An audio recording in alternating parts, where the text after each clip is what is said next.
Hello, Lords and Lovelies. Welcome to the Knights of the Round podcast. First episode, very exciting. You can call me the lovely Lady Ravah, and this is my co-host. Hello, ladies and gentlemen. I'm Lord Arthur, and welcome to this wonderful little program that we got going on. We are a couple that has a varied interests. Comic books, video games, novels, fiction of all kind. I'm more of a DC fan. Lady Ravah is more of a Marvel fan. So, what do we want to accomplish? We are just two people who have a lot of varied interests and very in-depth, interesting conversations that kind of decided one day, what if we recorded our conversations, our analytic conversations, and turn them into a podcast? And that's what the focus of this is going to be. We're going to look at some various topics and kind of focus on those in a more literary or analytic sense to kind of give it an idea or look more in depth at these things. We're going to cover various topics: anime, fantasy, television, novels, different things like that. We both have our expertise. I'm much more well versed in anime than Arthur is. I'm trying to induct him. He's still a little baby weeb, but we're gonna work on that. Like I don't have a solid 50 anime under my belt. You do, but there are still some key shows that you didn't watch, and you have to admit you didn't watch them until we got together. Yes, this is true. And there's some that I started that I never finished until you and I sat down and finished them. However, there are some anime that I absolutely am mad for that you don't really care for. Slice of life comedy anime are very much more my speed as opposed to yours. Don't you believe me? So there are some, I that is true. I'm not a big fan of slice of life. I'm also not really a big fan of comedy because comedy is so subjective. And that's not just anime. That's also films and stuff in general. And I'm not saying I don't like comedy. I don't like things that are funny. I just have a very specific sense of what is funny to me. Like, for example, The Devil is a Part-Timer was hilarious. It was great. I tried to sit down with my ex-husband and watch Lucky Star, and I wanted to stab my eyes out. I thought it was some of the most boring mess I had ever seen. And that's not to say that we don't have some very shared interests. Sticking on comedy for an instance, we both love Futurama and we love Bob's Burgers, whose principal comedy for each of those shows are completely opposite. However, Lady Ravah is much more into books and novels than I am, but I'm much more into video games than she is. And because of our extremely opinionated selves, we kind of decided one day that let's just kind of let our opinions float out there in the etherweb nethers, and let's see what happens. So we have a couple of plans for some things we do want to talk about in the future. Just in case you don't want to tune into this episode, it doesn't seem like something from the title that would be interesting to you. A couple of our plans, we're going to bring in some guests and some experts on this. We're going to talk about science and science fiction and anime. One of Arthur's former roommates is a scientist. Nuclear physicist. With his 3 degrees. He was a professional student for a while, which was fun. We plan on talking about the art of ending a series. We're going to look at some infamous series endings, as well as some endings that we personally enjoy. We are going to look at character deaths. That's actually what I'm really excited about, talking about the proper way to kill off a character, because it can be done very well and it can be done really badly. Very badly. But today we thought we might do an interesting topic and talk about what is it that makes a good villain? Which is, that is a broad question. Of course, you have to ask, what is a villain before you ask what makes a good villain, what makes a bad villain. A villain isn't necessarily always an antagonist. To those who are maybe unfamiliar or that confuses them, the protagonist is the character through which the narration, the story, the narrative is told. The antagonist is the character whose goals are opposed and works in opposition to the protagonist. The technical definition, hi, I'm Ravah. I have an honors degree in English. The protagonist is simply the main character. Like Arthur said, it's the person from whose viewpoint we see the story. A good example, actually, of this is the fact that in The Great Gatsby, and I talked to several of my colleagues about this, Gatsby is not actually the protagonist of his story. Nick is the protagonist of his story. He is the person from whose viewpoint we see the story, and he's also the only person who actually learns a lesson. Gatsby doesn't really learn a whole lot of anything before the end. And the antagonist is simply the person who opposes the protagonist. Typically, when we're kids, we think of this as, okay, Batman is the good guy, so he's the protagonist, and the Joker is the bad guy, so he's the antagonist. But as I hope we get to talk about, the antagonist doesn't necessarily have to always be the bad guy. And some of my favorite antagonists, which I also hope we can talk about, are sometimes the definition of what we would think would be a good guy. You know, sometimes you'll watch things, the cops are the bad guys. And when we're kids, we're like, but the cops are supposed to be good people. Well, they're the antagonist. They're the person that is causing the conflict for the main character. A good example of that specific situation would be in, let's say, the famous Arnold Schwarzenegger movie Commando, in which Arnold Schwarzenegger, a former retired military operative, is on the run from the police as he murders his way through a gang of kidnappers who have stolen his daughter away from him, in which, the police are just doing their job, trying to stop this 8'7" Austrian man from murdering seemingly random people in the streets, but we know that they don't know the full story, and we root for Arnold Schwarzenegger to kill these people. It's also got one of my favorite lines from any 80s action movie ever, where he drops the guy off the edge of the cliff after going, "You remember how I promised to kill you last? I lied." So let's pretend I've seen that movie, and yep, I can agree with that. I actually haven't seen a lot of Arnold Schwarzenegger movies. I've seen Kindergarten Cop. Does that count? In a way, yes. That is about I love Kindergarten Cop. Is about as camp as Schwarzenegger ever got. And yes, I am including Batman and Robin. Another maybe more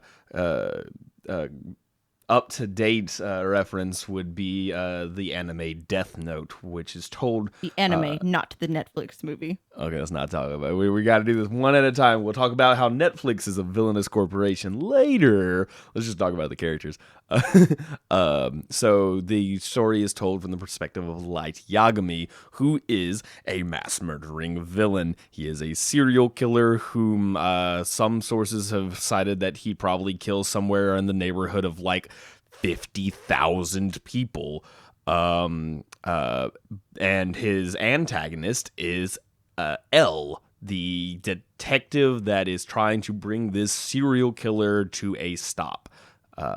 In which case, L is the good guy. He is the one that's trying to preserve law and order, but he is the antagonist of the series. So while we're on this subject, Arthur, I was going to ask you, I was always, my little tween heart just loved L, but I was always Team L. But do you think, at least at the beginning, at the end of the series is a different story, but at the beginning of the series of Death Note, when the first 25 episodes, and if you've seen Death Note, I'm not actually going to spoil it right now, but the first 25 episodes, and you guys will know what happens in episode 25, but do you think Light is a villain? Yes, no, absolutely. And even so early as I think episode 3, it's been a little while since I've watched the series, so I'm not 100% certain on the specific episode number. But even as early as episode 3, he touts himself as trying to remake the world and become its new god. And the number I quoted earlier, like 50,000 deaths, comes from the fact that over the course of several months, he just pulls up a registry of people who are in prison and just starts writing their names. No care for what crime they committed, for what they did, how long they've been in there. No research into if they've tried to turn their lives around. Just if you're in prison, you die. The end.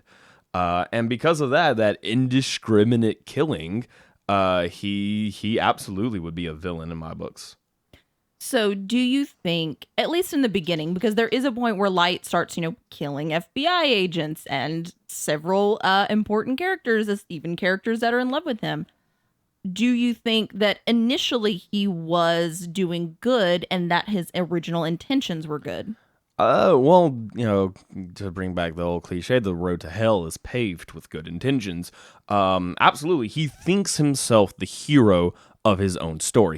As I say, he thinks he is a god that is trying to bring justice and order to a world. And some have argued that, yeah, ultimately he does bring good to the world. The crime rate plummets because everybody is terrified of whatever is happening that's just killing these people in mass.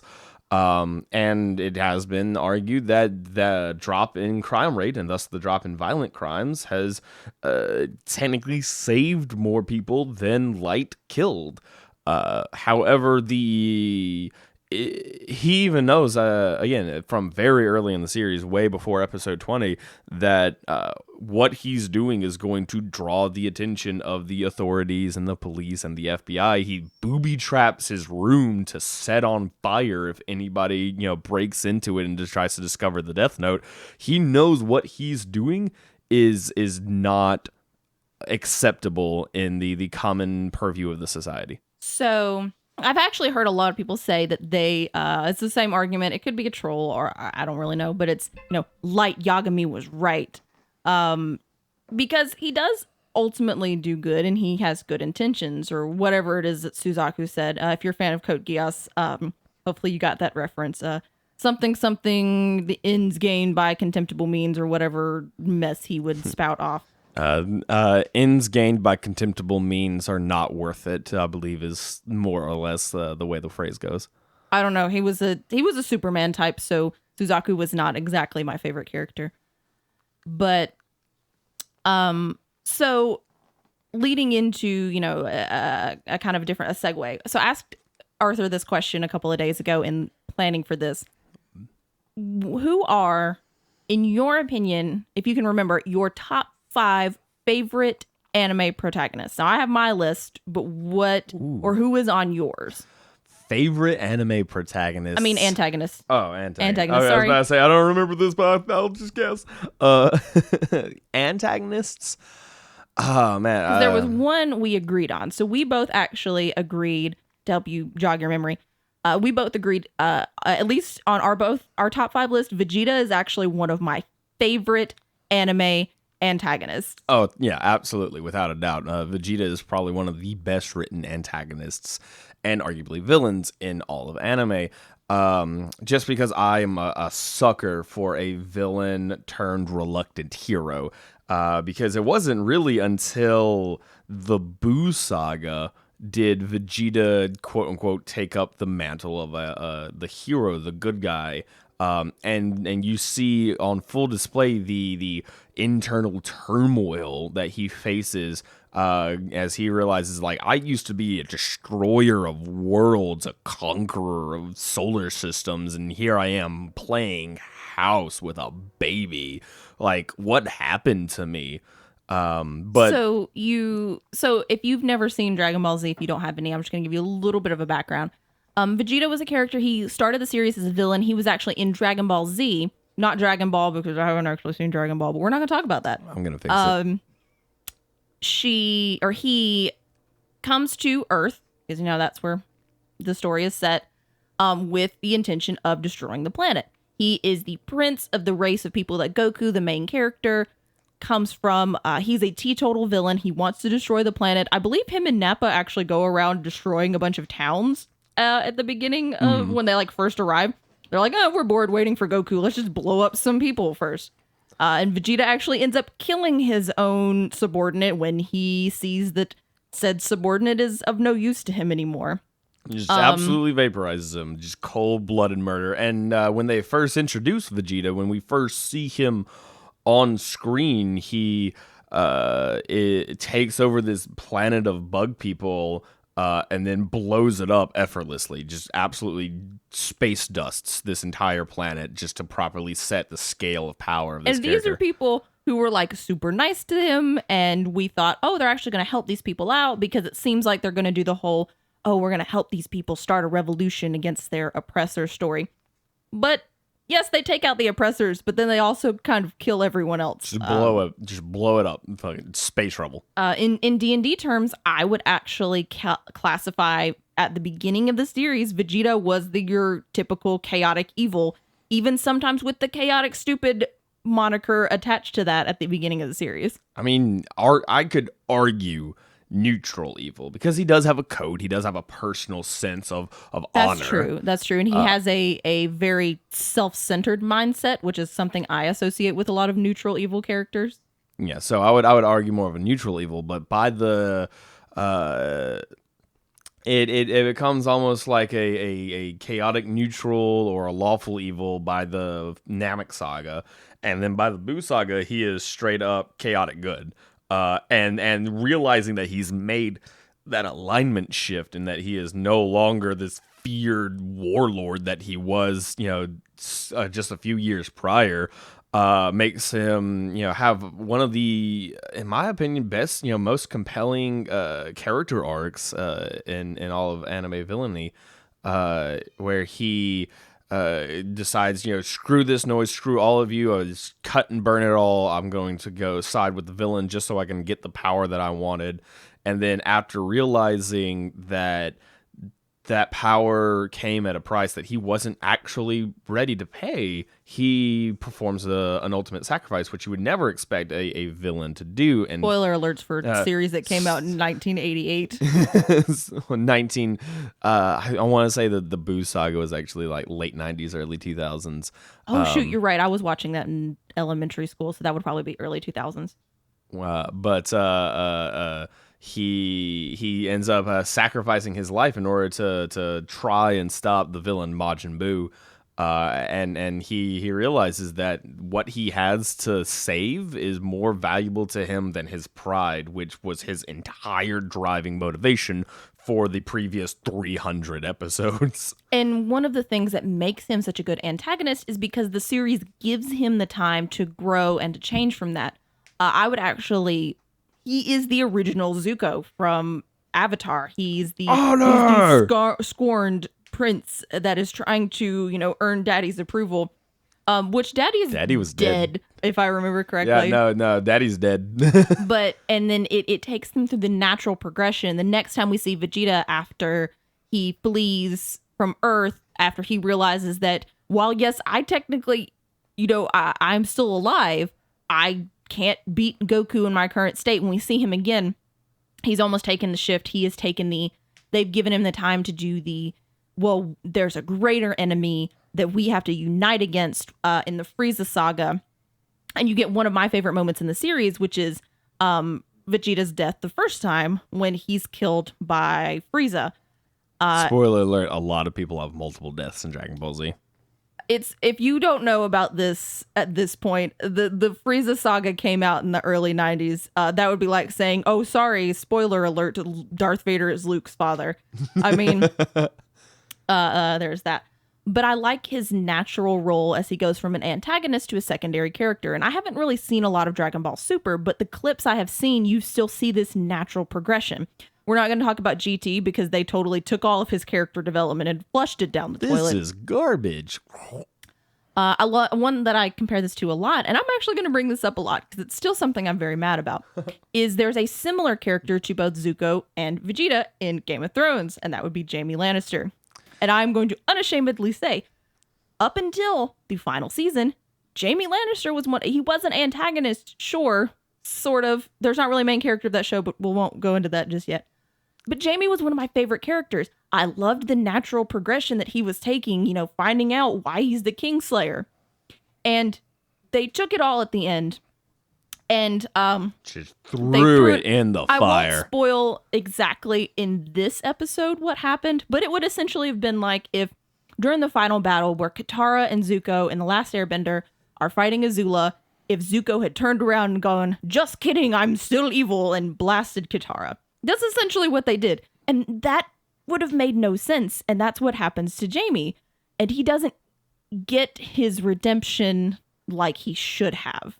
in the story, which sucks because he is one of my favorite characters and he was a great antagonist for a lot of the other characters. But they just forgot about that, I guess. Speaking of villains that get a redemption, one of my personal favorite anime villains is Lord Genome from Gurren Lagann. He is built up as the Lord of the Beastmen, and you find out that he's just a guy. And when the team Daiguren fight him for the first time, it's this pitched battle, but you still come to find out that it takes everything they have, and he is a couple centuries out of practice, and that's how they're able to beat him. But you also find out that he's only not subverting. He's only suppressing. That's the SU word I'm looking for. The humans to actually save everybody's life, if I remember correctly. It's been a while since I have seen Gurren Lagann, but it's been a while since I've seen that. So essentially, as you come to find out later in the series, Lord Genome was actually a hero in his own time. He stood up against the ultimate villain of the series, the Anti-Spirals, and tried to overthrow them, but was beaten down. And was told if the population, specifically the spiral life form population of the planet ever got above was like 10,000 or something like that, then the anti-spirals would return and kill everybody.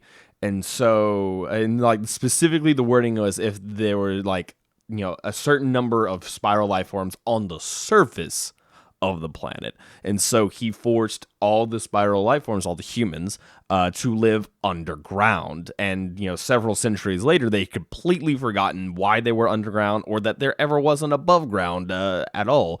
And so he's being a tyrant, he's being a lord, but he's doing it because he knows that if he doesn't, then everybody's going to die. So he is still an antagonist. He's still a quote unquote villain because he's doing villainous things, but he's doing it with good intentions. Simone and Kamina, the main characters, he's the one in the beginning of the series, the first half of the series, I believe, that is causing the conflict. Again, the antagonist is the person who causes the conflict. Every story has to have a conflict, and the person that causes that is the antagonist. And as he is the Lord of the Beastmen, he has decreed that all humans must stay below the surface. When Simone and Kamina, the main characters, go onto the surface, Lord Genome sends Beastmen to kill them, and thus he becomes antagonistic to our protagonists, our main characters' goals. And speaking of his redemption and the final battle against the anti-spirals, again, spoiler alert for a 10-year-old anime, he comes back because his head gets preserved or something like that, and they're still able to draw on his wisdom, yada yada. But he comes back and he gives up his physical body in order to give them the energy they need in order to defeat the anti-spiral. And I would go into further detail of the science of that, but that's not this episode.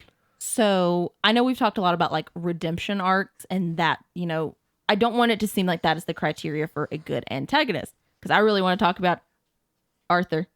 Do you know which antagonist I want to talk about? Do you know one of my new favorite anime antagonists? Oh, yes, I do know. Who I want to talk about? Asuka Chad. So one of the best anime, the sleeper hit, best anime of 2019 was Vinland Saga. A lot of people didn't see Vinland Saga because it's locked behind the Amazon Prime paywall. But oh my god, it's great. It is I don't great. care, Pirate Bay it. I don't care. Watch this anime. We are not endorsing the pirating of legally scripted content and legally owned content. But if you can find a chance to watch it, please do. Because it has honestly one of the best villains. And I would say Askeladd doesn't get a redemption arc. Not really. But it has one of the most well done antagonists I have ever seen. So if you've never seen Vinland Saga, it is a story. I'm not going to do a whole breakdown of it. It's a story of a kid who he was taken away as a kid by these Viking pirates. And if that doesn't make you want to watch it, I don't know what will. In the 10th century, Scandinavian and England. And his whole goal is to kill. His goal, the main character Thorfinn, his goal is to kill Askeladd because of a wrong that Askeladd does to him as a child. So he joins the crew, and you have this very cat and mouse relationship almost between Askeladd and Thorfinn, because Askeladd is a grown man and Thorfinn is a 10. child. And it's not like your typical anime of this child is going to defeat It's not God. Naruto. No, like he is a 10-year-old and he gets his teeth kicked in like a 10-year-old would again and again and again. And at the end of the story, the series almost actually morphs into being Askeladd's story instead of Thorfinn's story. The final episode is so well done, but what makes Askeladd such a compelling villain is that he's a complex villain. In literary terms, he would be a round character. You have round and flat characters. You have flat characters that they have their one character. They're basically their one character trait. These are usually your minor characters. A lot of times these are your antagonists. These would be characters like some of the ones I can think up off the top of my head. The Joker. As a round one or a flat character? One? No, the Joker would definitely be a flat one. The Emperor from the original Star Wars trilogy is a very flat character. He kind of has his one thing that he does. A lot of like the other tributes. A lot of the other tributes in the Hunger Games are very flat. They're there to do their one thing.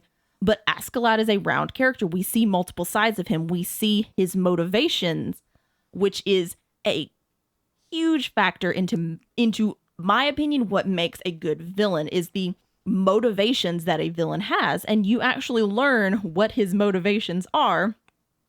He does want to kill the king of the Vikings. Yeah, the king of the Vikings. The which king anybody of who Norway, sees him in the think. series will be like, yeah, no, fuck that guy. Fuck this guy. He needs to die.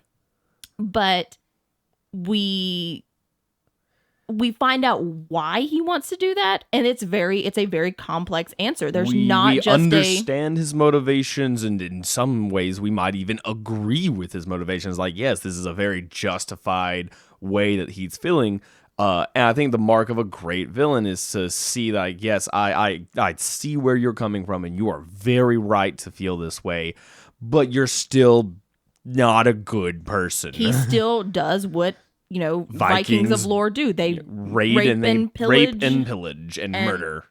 And he Murder. There's a lot of murdering in this anime. One of the episodes, you see him capture a village, and he orders his men to kill everybody.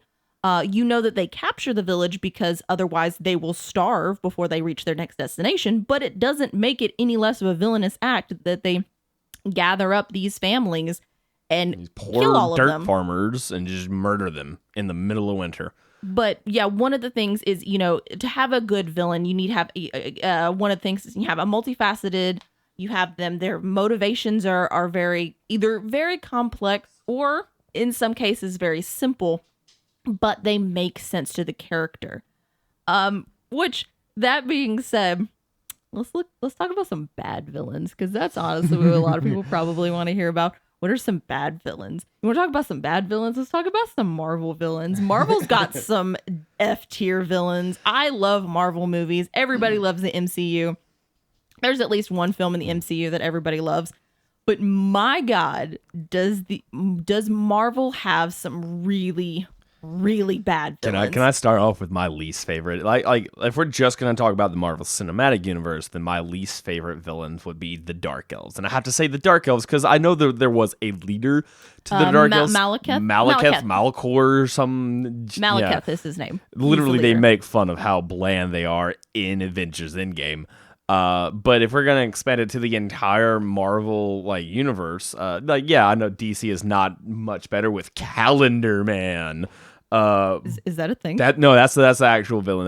It's one of Batman's villains. Actually, Batman's got the weirdest rogues. He has some of the best villains. He has some of the worst villains. Again, comparing the two, DC Batman kind of holds all of the pillars of great DC villains are held up by Batman villains, but Batman also has the most insane villains, and he has the craziest rogues gallery. Doesn't he have one guy that has clocks all over him? God, I don't that think is a comic book villain. It might have been from the golden age of comics when everything was very strange. Weird. But no, going back to Marvel, the Dark Elves, they are there and they are bad and they are evil, and that is their only defining characteristic. And the only thing we really know about them is that they, well, I mean, They we kind were, of find stuff about them, but like, like they want to take over the world and they want to use the ether, which is the most memorable part of Thor: The Dark World, is the fact that you get an ether, an Infinity Stone from it. But they want to use it to take over the universe. I would think it's kind of something to point out that, like, we consider them evil for wanting to take over the universe, but then we find out literally one movie later that Odin was doing the same thing. Odin was trying to take over the universe, and we don't hold Odin as a villain, but the Dark Elves, like, ooh, scary. They're the bad guys. And that actually, to me, makes Hela a better villain. Not only is she charismatic and she's fun, and she is in one of my top 3 favorite MCU movies, which would be Thor Ragnarok, but her motivation is that she's pissed off that they locked her in a dimensional prison for thousands of years, long enough for people to forget who she was. And to forget the fact that the Asgardians were just like the Dark Elves and were universal conquerors. And Hela is not a sympathetic villain. You don't really sympathize with her. Oh, no. But you understand her motivations. You don't root for her by any means, but you understand your motivations and you understand the level that it's going to take to take her out at the end. And she has, a few different facets of her character. She's not just this flat, bland, boring character. So to go back to what I was saying about the Dark Elves just being, flat. You really want to talk about the Dark Elves? I am, because what you call it? Thor: The Dark World was my least favorite movie of all the Marvel Cinematic Universe. He also hasn't seen Iron Man 2, just to clarify for the angry comments. I have not seen Iron Man 2. However, Iron Man 2 also brought us much more memorable and important moments than the Dark World ever did.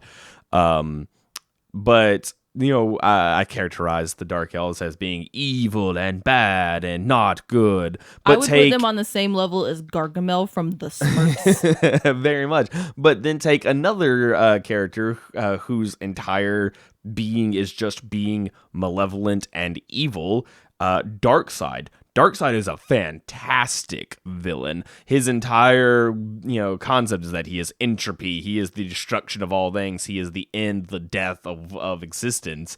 But he is a compelling villain. He is charismatic. He is indomitable. He is one of those villains that even Superman realizes, I can't kill Darkseid even if I wanted to, but I can stop him for a little while. And typically most stories with Darkseid end with Darkseid realizing, you know what, I'm kind of getting tired. Like, this is a little bit more effort than I wanted to put in. I'll come back another day. I'm not as well versed in Darkseid. I know a little bit about him, but I'm not a huge DC fan. Most of the stuff I actually know about him is either stuff I've researched or seen in Young Justice. But again, it goes back to that idea. He is a multifaceted character. His motivations are complex. And they don't, again, have to be relatable like some of the other villain motivations, but they're understandable. They are complex. We don't know a lot of the times what he wants to do because a lot of his plans are above just simple, basic human ideals. Like in the D&D description for I think he's a devil or demon lord, Asmodeus. Yeah, Asmodeus, technically he is a greater deity because he ate a greater deity. But in his description, it actually says that he will plan things thousands of years in advance that at the time might not seem understandable, but they make sense to him. And Darkseid to me seems like a very similar villain. He's very similar to that. And that's part of what sets him aside. Like, the Dark Elves are just, we are evil, bad boogeyman. And yes, technically Darkseid is also an evil, bad boogeyman, but he's an intelligent and cunning boogeyman. You can't help but feel an amount of respect for him because when he does something, like, it is very clear that this is a man that has loaded the deck from the beginning, and you never had a chance because he never let you have a chance. Okay, so I just actually thought about this. We mentioned listing our top 5 best anime antagonists, and we You're kind right. of never finished our list. Yeah, we got like 2 in, I think. I have 2 from my list of Vegeta from Dragon Ball Z and Askeladd from Vinland Saga. And I also had Vegeta and Lord Genome. Lord Genome. Oh, is he? Okay. Yeah, you're right. He is on your list. I'm just going to list the rest of mine, and we can pick through which ones we want to say. But Scar from Fullmetal, and again, I'm talking about the original Fullmetal Alchemist. Same here. He's on my list as well. He is a fabulous antagonist, but again, he's got those very complex motivations. And honestly, after you learn what they are, you're like, yeah, know what? I'm not even mad. I'm not even mad. Yeah, no, he deserves to kill all of these people. Oh gosh, who are my other ones? What were some of your other ones? One of my other ones was Younger Toguro from Yu Yu Hakusho. One of my all-time favorite villains. He is as complex of a villain as you could possibly find. He is just like Darkseid. Every single second he's on screen, you realize that you are in his world. He is not in yours. So that brings up an idea that we had actually mentioned and talked about and kind of tabled. Both Arthur and I have Yu Yu Hakusho is in our top 5 favorite animes.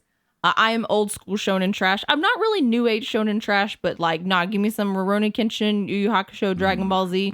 I'll eat all that up. Yes. Not so much like the new age stuff. I'm not into Fairy Tail, Black Clover, or anything like that. We both love My Hero. Yu Yu Speaking of which, Hakusho, the number 5 on my list was Shigaraki, by the way. See, actually, I want to, at least for where we've seen the anime, neither of us have read the manga. So to preface it with that, but one of the things I actually mentioned was that where they are in the series now, I think Overhaul is a better My Hero villain than Shigaraki. I mean, it's... At least where they are right now. Again, I haven't read the manga. I don't know where Shigaraki goes in the manga, but how they've presented it, I thought Overhaul was a much more... To me, if I lived in the My Hero world, Shigaraki is that really creepy kid that sits in the back of the classroom. And you always, you kind of want to be nice to that kid a lot, but you also kind of want to keep your distance from that kid because he's really creepy. Like I had a guy in high school who sniffed my hair for no reason. That's kind of who he reminds me of. But Overhaul is a guy I'd be like, oh shoot, I need to make sure I'm home on time so I don't get caught by Overhaul. Actually, to me, Overhaul is My Hero's version of Scar because they have very similar power sets if you think about it. Yeah, you're entirely right. But since we're just about out of time, and since we both aren't caught up in the My Hero manga to have a really in-depth conversation about Shigaraki versus Overhaul, let's touch on one of our all-time favorite anime, Yu Yu Hakusho, because you want to talk about these Yu Yu Hakusho villains? We're going to talk about these Yu Yu Hakusho villains because actually Lady Ravah and I have 2 different Yu Yu Hakusho villains as one of our favorites. Mine is the Younger Toguro brother. And I actually, going back and rewatching Yu Yu Hakusho as an adult, I almost enjoyed Sensui as a better villain than Younger Toguro. Well, don't hesitate now. Don't back out now. You were all confident about Sensui. You were hyping him up the other day. He's a great villain. I like his motivations. He shows us what Yusuke could have become, and I think that's really cool. He has seen that, no, humanity's not worth protecting. I have seen what humanity can do, so I'm gonna go live with the demons, because at least you can trust a demon to stab you in the back at all times.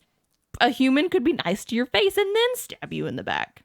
I would argue that Younger Toguro, though, is as far as he relates to the protagonist, Yusuke, he probably means more symbolically to Yusuke.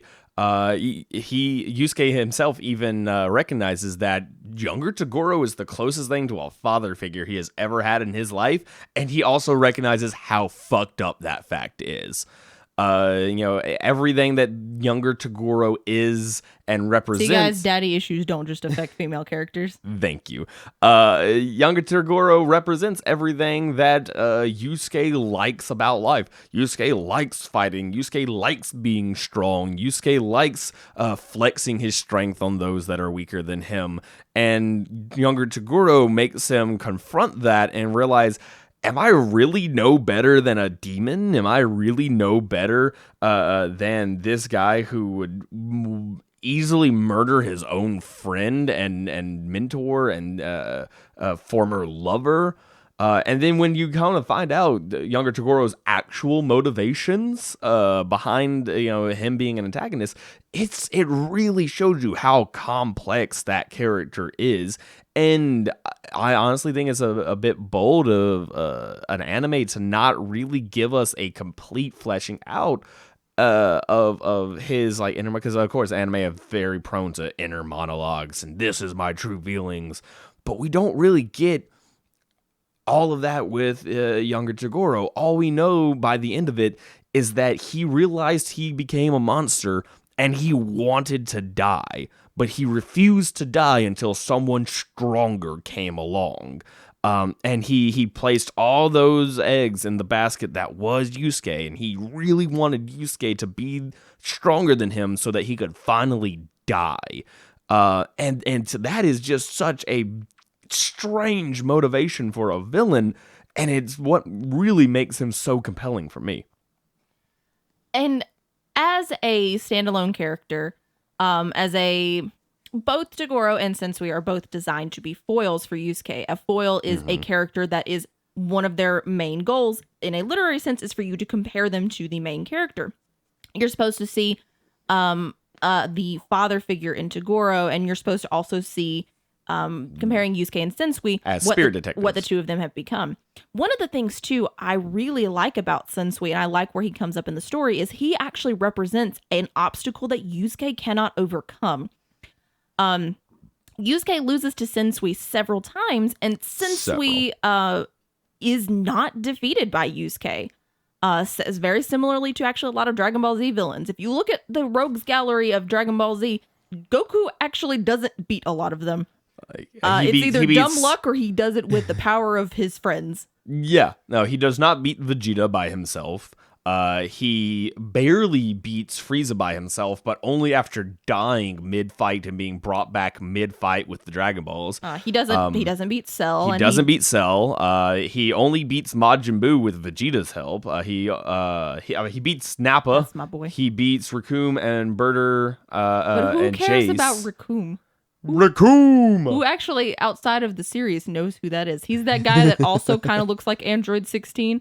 You can't tell me that there's not some similar. You're right. Akira Toriyama has a type. But anyway, but going back to Sensui versus Toguro. Sensui and Toguro, Yusuke actually is not the one that defeats Sensui. Yes, Sensui does get the ever-loving dog shit beat out of him. It's one of the most satisfying scenes in all of anime. He is not the one that actually does it. It is his body that is there, but it is not his power. It is being possessed by a demon far stronger than Yusuke at the time. And it does a really good job of setting up at least the power scale that they are working with. But I like the idea of, in a shonen, setting up a villain that the protagonist cannot beat, because that's actually a big thing with shonen, is they always figure out a way for the protagonist or somebody on the protagonist's team to win. Because again, Goku doesn't defeat Cell, Gohan does, but it's built up, in that way. And the person who defeats Sensui is not a good guy either. No. He is a demon lord. He is sworn off of, in the show, he swears off of eating people, but that doesn't make him a good person. That just, he said, he swore off of eating people for a woman, but still, it represented that interesting moment that you don't see in shonen a lot, especially with these characters. We saw Yusuke defeat Toguro, and there aren't... Barely, but he still does beat him, and we don't see a lot of other characters that Yusuke can't beat there at the beginning either. You're right. And I wouldn't necessarily hold, a villain's physical strength is kind of the reason why they are a good villain. There's plenty of super strong villains that are boring, like Galactus. But, the fact that how tight Yusuke relates to Toguro, both as a fighter and as a father figure, as someone to look up to in a very dark, morbid kind of way. That's why I really do like the younger Toguro. But you're right, Sensui is a fantastic villain and foil to the main character. We are right here at the edge of our time, though. So I'd like to thank you all if you've made it this far for listening to the Knights of the Round podcast. We will be coming back to you in a couple of weeks' time with maybe a continuation for this topic, maybe a different topic altogether. But until then, I am Lord If you Arthur. have any comments or suggestions, please make sure to leave them. Make sure to reach out. We will try to read as much as we can, of course, and we won't always. We like getting comments for new ideas and things, and hopefully next time we will also have a third person here to give us their intake, to give us a fresh intake on something. But hopefully this is a nice sampling of what you have to look forward to. So thank you. The court is now dismissed. Take care.